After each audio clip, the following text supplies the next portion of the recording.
بسم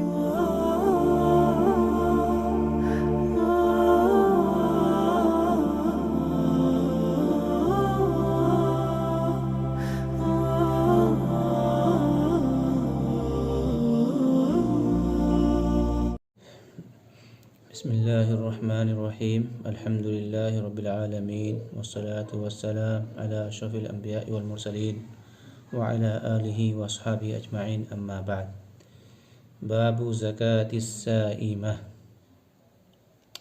السائمة وهي الراعية في أكثر الحول، یعنی علماء کرام نے زکوٰۃ واجب ہونے کے لیے یہ شرط لگائی ہے کہ سائمہ ضروری ہے۔ بہیمۃ الانعام میں جو سائمہ ہوگا اسی کے اوپر زکوٰۃ واجب ہوگا، اور سائمہ کا اطلاق اسی وقت ہوگا جب وہ ایک سال یا سال کے اکثر حصے وہ خود سے چرا ہو گھاس اگر تب سائمہ کا اطلاق ہوگا، تبھی زکوٰۃ واجب ہوگا، ورنہ زکوٰۃ بھی واجب نہیں ہوگا۔ اور اگر 6 ماہ کا معاملہ ہو، یعنی 6 ماہ چرا ہو اور 6 ماہ اس کو کھلایا گیا ہو، تو علماء کے اعتبار سے اس میں بھی زکوٰۃ واجب نہیں ہوگا۔ بعض علماء کا کہنا ہے کہ فقراء کا خیال کرتے ہوئے اس میں زکوٰۃ واجب ہوگا، لیکن صحیح بات یہ ہے کہ زکوٰۃ واجب نہیں ہوگا۔ تو وہی ثلاثۃ انواع، یعنی سائمہ کی 3 اقسام یہاں بیان کر رہے ہیں۔ تو ان میں سے پہلا احدھا الابل، کہ ان میں سے پہلی قسم کیا ہے؟ ابل ہے، اور ابل کا نصاب بیان کیا جا رہا ہے کہ ابل میں 1 سے لے کر 4 تک زکوٰۃ واجب نہیں ہوگا، اور اگر 5 ہو جائے تب اس میں زکوٰۃ واجب ہوگا۔ 5 سے لے کر 9 تک ایک ہی دینا ہوگا، اور اگر 10 ہو جائے تو 2 دینا ہوگا، یعنی 10 سے لے کر 14 تک 2 بکریاں 2 شات یعنی شاتان دینا ہوگا، اور 15 ہو جائے تو 15 سے لے کر 19 تک 3 بکری دینا ہوگا، 3 بکریاں ادا کرنی ہوگی 19 تک۔ اور اگر 20 کی عدد کو پہنچ جائے تو 20 سے لے کر کے 24 تک 4 شیاہ یعنی 4 بکریاں ادا کرنا ہوگا 24 تک۔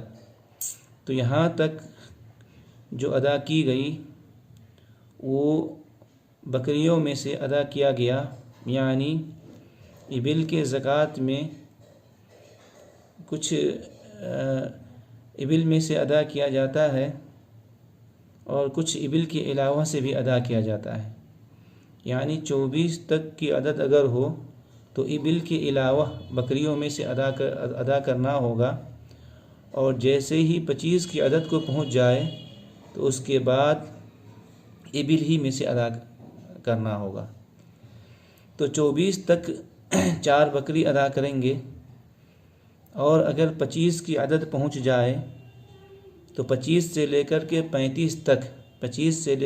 35 تک بنت مخاض، یعنی بنت مخاض کو بنت مخاض اس وجہ سے کہا گیا ہے کیونکہ اس حالت میں اس کی ماں عام طور سے حاملہ ہوتی ہے، یعنی ماخذ یعنی حامل کے معنی میں ہے، یعنی وہ جانور یا وہ ابل جو 1 سال مکمل کر چکا ہو اور دوسرے سال میں داخل ہو چکا ہو اس کو بنت مخاض کہیں گے، بنت مخاض۔ اور بنت مخاض کو بنت مخاض اس وجہ سے کہا گیا ہے کہ چونکہ عام طور سے اس وقت اس کی ماں حاملہ ہو چکی ہوتی ہے، اس وجہ سے بنت مخاض کہا جاتا ہے۔ اور مؤلف کا کہنا ہے کہ اگر بنت مخاض نہیں ہے تو ایسے وقت میں ابن لبون دینا ہوگا۔ ابن لبون یعنی جس کا 2 سال ہو چکا ہو۔ تو زکوٰۃ کے اندر ایک ہی جگہ ہے، یعنی ابل کے زکوٰۃ میں ایک ہی جگہ ہے جہاں پر ابن یعنی مذکر لیا گیا ہو یا مذکر ابل کو لیا گیا ہو، وہ صرف یہاں پر لیا گیا ہے۔ یہاں پر اصل اگر نہ ہو تو بدل کے طور پر ابن لبون یعنی جس کا 2 سال ہو گیا ہے۔ ابن لبون یا بنت لبون کو بنت لبون اس وجہ سے کہتے ہیں چونکہ اس وقت عام طور سے اس کی ماں وضع حمل سے فارغ ہو کر کے لبن والی ہو چکی ہوتی ہیں، اور بنت لبون یعنی بنت لبون جو 2 سال مکمل کر کے 3 سال میں داخل ہو گیا ہو۔ اس کے بعد 36 یعنی 36 سے لے کر کے 45 تک 36 سے لے کر کے 45 تک بنت لبون دینا ہوگا، یعنی وہ جانور جو 2 سال مکمل کر کے تیسرے سال میں داخل ہو چکے ہیں 45 تک دینا ہوگا۔ اس کے بعد 46 سے لے کر کے 60 تک یعنی 46 سے 60 تک دینا ہوگا حقہ، یعنی حقہ دینا ہوگا۔ یعنی حقہ کہتے ہیں جو 3 سال مکمل کر کے 4تھے سال میں داخل ہو چکا ہے، اس کو حقہ کہتے ہیں۔ اور حقہ اس وجہ سے کہا جاتا ہے لأنها استحقت ان يطلقها الفحل، اس کی وجہ تسمیہ یہ بیان کی گئی ہے۔ حقہ کب دیں گے؟ 46 سے لے کر 60 تک، اور جیسے ہی 61 ہو جائے گا 61 سے لے کر 75 تک جزعہ دینا ہوگا۔ اور جزعہ کہتے ہیں جو 4 سال مکمل کر کے 5 سال میں داخل ہو چکا ہے، اس کو جزعہ کہتے ہیں۔ تو یہ ساری اونٹنیاں جو لی گئی ہے، عام طور سے جو اونٹنیاں لی گئی ہیں یہ سب کے سب مؤنث ہے۔ ایک ہی جگہ پر مذکر لیا گیا تھا ابن لبون کے، اگر بنت مخاض نہ ہو تو بدل کے طور پر ابن لبون لیا گیا، ورنہ جو باقی جگہیں ہیں، باقی صورتیں ہیں، ان میں مذکر ابل ہی کو لیا گیا ہے۔ اب مذکر ابل کو لینے کی وجہ یہ ہے کیونکہ اس کے بہت سارے فوائد ہیں۔ ایک فائدہ تو یہ ہے کہ اس سے حلیب کا فائدہ ہے، یعنی بیت المال کے لیے یہ زیادہ فائدہ مند ہے۔ کن چیزوں میں؟ ایک تو حلیب حاصل ہوگا، یعنی دودھ سے فائدہ اٹھایا جا سکتا ہے، اور اسی طریقے سے نسل کا فائدہ ہے۔ اسی وجہ سے ابل کے اندر ہر جگہ مؤنث ابل ہی کا حکم دیا گیا ہے۔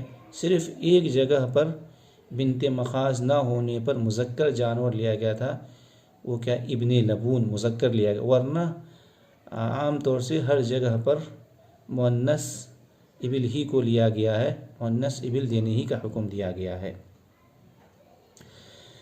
اس کے بعد 76 سے لے کر 90 تک، یعنی 76 سے لے کر 90 تک یعنی 2 بنت لبون دینا ہوگا۔ 76 سے لے کر 90 تک 2 بنت لبون دینا ہوگا، اور جیسے 91 کی عدد پہنچ جائے 91، تو 91 سے لے کر 120 تک 2 حقہ ادا کرنا ہوگا، 2 حقہ دینا ہوگا۔ اور جیسے ہی 121 کی عدد ہو جائے یا 120 سے بڑھ کر 121 کی عدد ہو جائے تو ایسے وقت میں 121 سے 129 تک 3 بنت لبون دینا ہوگا۔ اس کے بعد مؤلف نے یہ ذکر کیا ہے کہ اس کے بعد یعنی 129 کے بعد ہر 40 میں بنت لبون یعنی عدد اس کے بعد حکم بدل جائے گا۔ 129 تک پہنچنے کے بعد یہ حکم بدل جائے گا کہ ہر 40 میں بنت لبون اور ہر 50 میں حقہ دینا ہوگا 200 تک، یعنی 200 کی عدد کو اگر پہنچ جائے تو اختیار ہوگا کہ یا تو 4 حقہ دے دے 50 کے اعتبار سے، یا یہ کہ 40 کے اعتبار سے 5 بنت لبون دے دے۔ یہ آدمی کو اختیار دیا گیا۔ اس کے بعد آخری مسئلہ یہ بیان کیا گیا کہ اگر کسی انسان کے اوپر کوئی جانور واجب ہوتا ہو، کوئی عمر والا یعنی 3 سال والا، 2 سال والا یا 3 سال والا واجب ہوتا ہو، یا کہ 4 سال والا واجب ہوتا ہو، لیکن اس کے پاس اس عمر کا جانور موجود نہ ہو، تو وہ کیا کرے گا؟ تو یہ حکم بتلایا گیا ہے کہ ومن وجبت علیہ سن فلم یجدها، کہ کوئی عمر والا جانور اس کے اوپر واجب ہو رہا ہو لیکن وہ اس کو نہیں پاتا ہو، تو یہ حکم دیا گیا ہے کہ ان میں سے یعنی اس سے کم عمر والا جانور کو وہ نکالے، لیکن ساتھ میں 2 بکریاں یا 20 درہم اس کو دینا ہوگا۔ ایک طریقہ تو یہ بتلایا ہے کہ اخرج ادنی منها ومعها شاتان او 20 درہما، اور دوسری صورت یہ بیان کی گئی کہ وَإِنْ شَاءَ أَخْرَجَ أَعْلَى مِنْهَا، یعنی جو عمر والے جانور اس کے اوپر واجب ہوئے ہیں وہ نہیں ہے تو اس سے اعلیٰ نکالے، یعنی 3 سال والا واجب ہے تو 4 سال والا جانور نکالے، اور صدقہ وصول کرنے والے سے 2 بکری واپس لے لے، اس کے بدلے میں اعلیٰ دینے کے بدلے میں 2 بکری یا 20 درہم واپس لے لے۔ تو آج ہم لوگ یہیں تک پڑھیں گے، انشاءاللہ کل ہم لوگ کیا ہے بقر کے متعلق پڑھیں گے۔